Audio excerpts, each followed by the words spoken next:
नमस्कार मंडळी, मी मुरली. आज आपण समजून घेणार आहोत ऑन ग्रिड, ऑफ ग्रिड आणि हायब्रिड सिस्टम म्हणजे नेमकं काय, तेही एकदम सोप्या भाषेत. तर आपण जाणून घेऊया ऑन ग्रिड सोलार सिस्टम म्हणजे काय, जे बहुतेक लोक लावतात. ऑन ग्रिड सिस्टम म्हणजे तुमचं घर सोलारलाही जोडलेलं असतं आणि सरकारच्या लाईनशीही जोडलेलं असतं. म्हणजे दिवसा सोलार वीज तयार करतो आणि रात्री लाईनची वीज वापरतो. याची खास गोष्ट म्हणजे नेट मीटरिंग. जास्तीत जास्त लोक यालाच प्राधान्य देतात. एक उदाहरण सांगतो.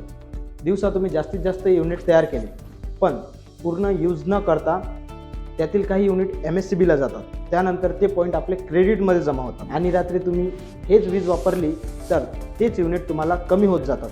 म्हणजेच आपल्याला येणारं बिल हे खूप कमी येते. हे सिस्टम कोणासाठी योग्य राहील, जसं की जिथं नेहमी लाईट राहते किंवा ज्यांना बिल कमी करायचं आहे.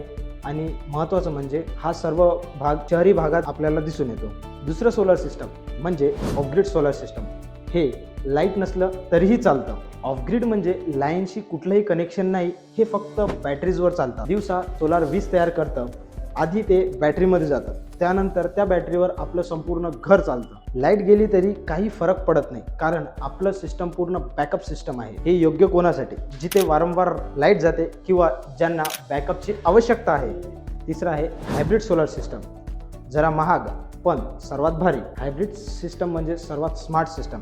यामध्ये तुमच्याकडे सोलार, बॅटरी आणि लाईन या तिन्ही गोष्टी असतात. यामध्ये दिवसा सोलारवर चालतं, रात्री बॅटरीजवर चालतं आणि गरज पडली तर लाईनवरही चालतं. हे सिस्टम लाईट नसलं तरी चालतं आणि जास्त युनिट जर तयार झाले तर आपण हे ग्रीडला पण देऊ शकतो. पण याची किंमत जरा जास्त असते. हे योग्य कोणासाठी राहील, शॉपसाठी, ऑफिससाठी किंवा मोठ्या इंडस्ट्रीसाठी जिथे लाईटचा प्रश्न नाही.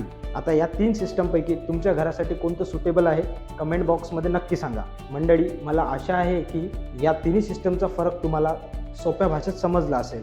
अशाच नवीन व्हिडिओसाठी चॅनलला सबस्क्राईब करा, लाईक करा आणि शेअर करा. धन्यवाद. भेटूया आपण नवीन व्हिडिओमध्ये एक जबरदस्त विषयासह.